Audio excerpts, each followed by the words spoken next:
അസ്സലാമു അലൈക്കും വറഹ്മത്തുള്ളാഹി വബറകാതുഹു. പാഠം 5ലേക്ക് പോകുന്നതിന് മുമ്പ് ഇൻഷാ അല്ലാഹ് ലർഫിനെ കുറിച്ച് ഒന്ന് അറിയണം. അപ്പോൾ ലർഫുകൾ ഇസ്മാണ്. ലർഫുകൾ എന്ന് പറഞ്ഞാൽ ഇസ്മാണ് ലർഫ്. ഇനി ലർഫുകൾ കാലത്തെയോ അല്ലെങ്കിൽ സ്ഥലത്തെയോ സൂചിപ്പിക്കാം. ഓക്കെ, അപ്പോൾ കാലത്തെയോ സ്ഥലത്തെയോ സൂചിപ്പിക്കുന്ന ഇസ്മുകളാണ് എന്ത്? ലർഫ്. ഓക്കെ, ലർഫുകൾ എന്താണ്?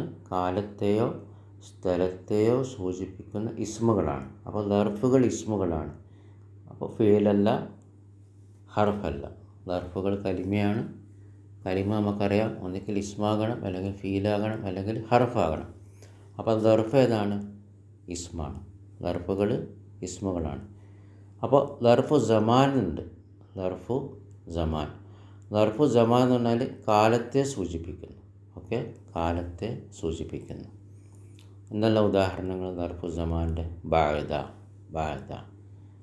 ഓക്കെ, ബാദ എന്ന് പറഞ്ഞാൽ ശേഷം. ഓക്കെ, ഖബല. ഖബല എന്ന് പറഞ്ഞാൽ മുമ്പ്.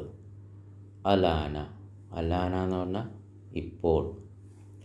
ലൈലൻ. ലൈലൻ എന്ന് പറഞ്ഞാൽ രാത്രി. സബാഹൻ. സബാഹൻ എന്ന് പറഞ്ഞാൽ രാവിലെ. ലുഹ്റൻ.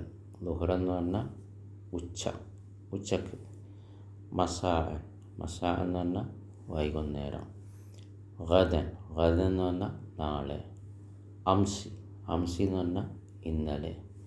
അൽ യൗമ. അൽ യൗമ എന്ന് പറഞ്ഞാൽ ഇന്ന്. അൽ യൗമ എന്ന് പറഞ്ഞാൽ ഇന്ന്.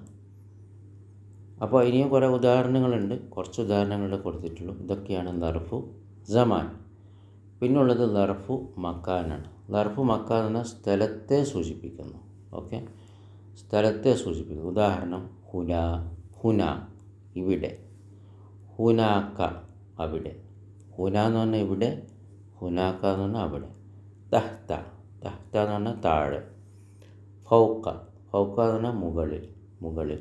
ഓക്കെ, നമ്മൾ അല എന്ന ഹർഫു ജർ പഠിച്ചു. അല എന്ന് പറഞ്ഞാൽ മേശൻ്റെ മുകളിൽ എന്നൊക്കെ പറയുന്ന ആ തൊട്ട് മുകളിലുള്ള. ഫൗക്ക എന്ന് പറഞ്ഞാൽ എന്താണ്? വീട്ടിൻ്റെ മുകളിൽ പ്ലെയിൻ ഉണ്ട് എന്നൊക്കെ പറയില്ലേ, പ്ലെയിന് പറന്ന് പോവുകയാണ്. അപ്പോൾ അങ്ങനത്തെ ഒരവസ്ഥയാണ് ഫൗക്ക. ഓക്കെ, അപ്പോൾ ഫൗക്ക ലർഫാണ്, അല ഹർഫു ജറാണ്. അത് നമ്മൾ അടിസ്ഥാനപരമായിട്ട് മനസ്സിലാക്കണം. ഫൗക്ക ലർഫാണ്, അല ഹർഫു ജറാണ്. ഓക്കെ, രണ്ടിൻ്റെ അർത്ഥം മലയാളത്തിൽ മുകളിൽ തന്നെയാണ്. പക്ഷെ അറബിയിൽ ഫൗക്ക, അല, അങ്ങനെ രണ്ട് വേറെ വേറെ ആയിട്ട് ഉണ്ട്. ഇപ്പോൾ ഇംഗ്ലീഷിൽ അല എന്ന് പറഞ്ഞാൽ ഓൺ എന്നാണ്. ഇപ്പോൾ ഓൺ ദ ടേബിൾ, ടേബിളിൻ്റെ മുകളിൽ.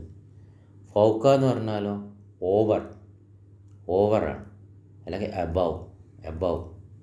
ഓക്കെ, പക്ഷെ മലയാളത്തിൽ സാധാരണ രണ്ടിനും മുകളിൽ തന്നെയാണ് പറയുക.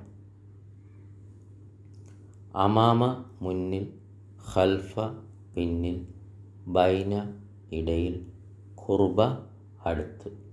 അപ്പോൾ ഇത് ഇൻഷാ അല്ലാഹ് പഠിക്കണം. PDF ആയിട്ട് ഇതാക്കും, എല്ലാം മനപ്പാടാക്കണം. അപ്പോൾ ശ്രദ്ധിക്കേണ്ടത് ലർഫ് ഒന്നിക്ക് സ്ഥലത്തെ സൂചിപ്പിക്കും, അല്ലെങ്കിൽ സമയത്തെ സൂചിപ്പിക്കും. സ്ഥലത്തെ സൂചിപ്പിക്കുന്നതിന് ലർഫ് മക്കാൻ എന്ന് പറയും. കാലത്തെ സൂചിപ്പിക്കുന്നതിന് ലർഫ് സമാൻ എന്ന് പറയും. അങ്ങനെ രണ്ട് ടൈപ്പ് ലർഫുള്ള, ലർഫു സമാനും ലർഫ് മക്കാനും. ബാറക്കല്ലാഹു ഫീക്കും.